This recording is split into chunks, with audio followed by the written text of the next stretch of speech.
Bad trip sa referee dahil di napituhan to at itong baon niya. Nalilibre pa nga ng ganito. Si SGA at Austin nag-ipitan ng braso. Lakers kontra OKC. Taas ng palitan para sa Lakers. Ganon kadehado ang touring sa kanila dito. Ngayong Game 2, Los Angeles pa rin ang tamang habol. Si LeBron James present naman sa opensa. Bad trip sa referee dahil di napituhan to. Pagbagsak, tamang habol sa pito. Bumanat ng isang foul counted si Austin Power. Si LeBron nakadalawang sunod ng bawi. Pero ang mainit ang shooting ay si Rui Hachimura. Umpisa hanggang pagtapos ng unang kanto sa kanya ang asinta. Yun nga lang, dehado pa rin sila. Dahil may ganyan din si Chet Holmgren. Isama mo pa ang bonus na depensa at itong baon niya.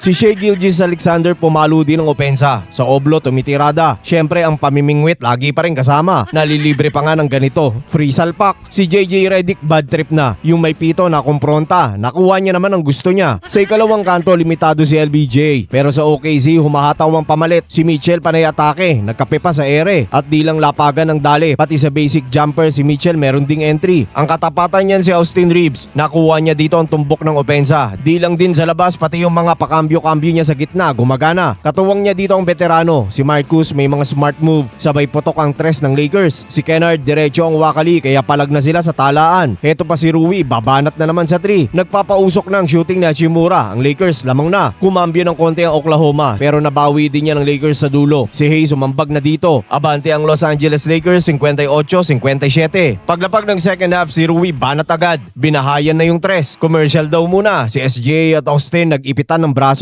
Pero mukhang ayos lang naman ang panira ni Austin. Ang tira nito sa tres matulis pa rin. Pero ang lamang ng Lakers pabawas na. Dahil sumasagot na rin ang sumasagot ang Oklahoma. Paano maluwag ang gitna? Libre tira. Si Chet Holmgren nanunukat. Angat ng dalawang kamay wala nang umabot. Naka-end one pa. Si LeBron James nalilimitahan pa rin. Kaya tumumal na ang kanyang opensa. Kabaliktaran sa Oklahoma. Ang nag-aambag iba-iba. Pati si Smiling Williams bumanat sa tres. Foul counted pa.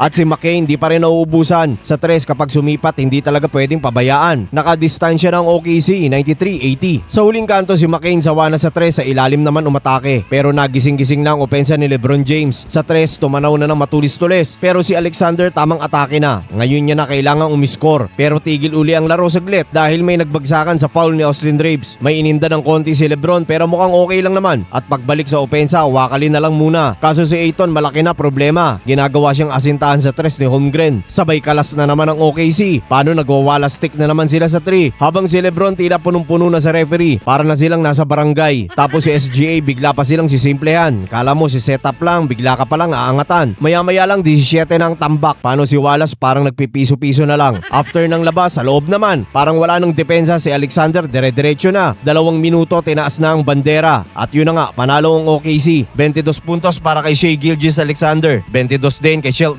Holmgren na may kasamang 9 rebounds, 3 assists, 4 steals at 2 blocks. Samantala sa Lakers, 31 points ang binuno ni Austin Reeves. 23 puntos naman kay LeBron James. Tambakan na naman. Makaisa kaya ang Lakers?